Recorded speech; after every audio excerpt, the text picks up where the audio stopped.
Em quase 300 anos de história, Fortaleza não cresceu só em prédios e ruas, sabe? A própria infância na cidade se transformou. Vamos mergulhar nessa história para entender como os espaços de brincadeira evoluíram junto com essa metrópole. Para começar, em Fortaleza, quem manda é o sol. O calor durante o dia é tão intenso que a vida de verdade parece que pulsa mesmo no fim da tarde. E é justamente aí, quando o sol dá uma trégua, que as ruas se enchem de vida. Porque essa é a hora oficial da brincadeira. Mas onde é que essa brincadeira acontece hoje em dia? Bom, a resposta para essa pergunta mudou e muito. O palco da infância em Fortaleza, que antes era rua aberta, hoje se divide. De um lado, condomínios fechados, do outro, parques que foram revitalizados. É uma transformação tão grande quanto a da própria cidade. E por que isso importa tanto? Nas palavras do geógrafo Alexandre Queiroz Pereira, da UFC, é bem simples. Brincar em espaços públicos é uma verdadeira aula de cidadania. É o primeiro contato com o mundo lá fora, sabe? É onde se aprende a conviver, a negociar regras e, o mais importante de tudo, a entender as diferenças. Vamos voltar um pouquinho no tempo. Antes dessa grande expansão urbana que a gente conhece, brincar era sinônimo de rua, de vizinhança. A cidade inteira parecia, sei lá, um grande quintal compartilhado, um palco aberto para a imaginação correr solta. E o contraste com hoje é gritante. A cidade que era mais horizontal, onde as ruas eram de todo mundo, deu lugar à verticalização, aos muros, aos perigos urbanos. E o resultado a gente sente na pele, mais isolamento e espaços de lazer que são totalmente segmentados.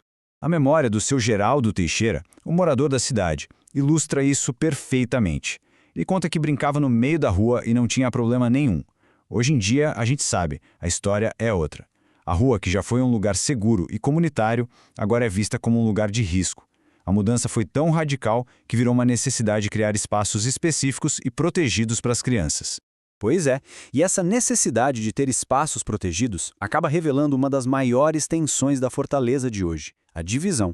O ato de brincar acabou sendo segmentado pela classe econômica, criando infâncias que são completamente diferentes, mesmo estando dentro da mesma cidade. Para as classes médias, por exemplo, a solução encontrada foi o tal do condomínio clube. É seguro, tem de tudo, mas, como aponta o professor Alexandre, isso cria uma bolha. Ali dentro as crianças brincam só com seus pares, perdendo aquela rica diversidade que pulsa do lado de fora dos muros. Agora, olha o contraste. Nos bairros com mais carência, a rua continua sendo o principal espaço. E isso é um ato de subversão, de criatividade pura. Se não tem uma quadra oficial, a rua se transforma no campo de futebol.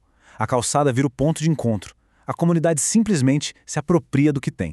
Mas calma, nem tudo é só sobre segmentação.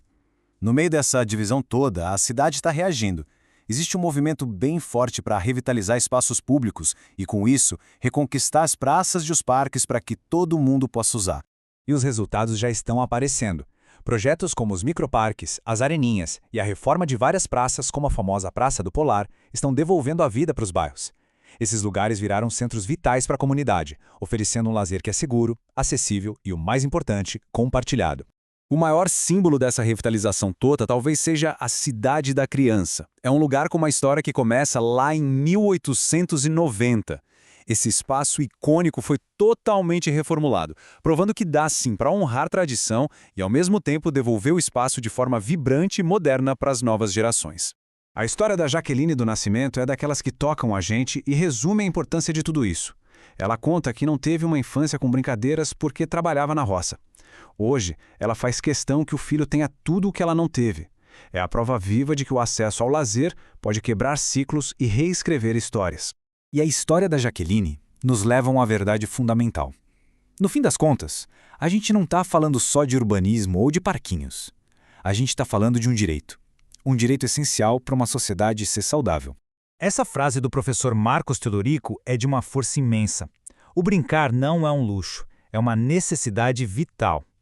É brincando que a criança se desenvolve, aprende, socializa.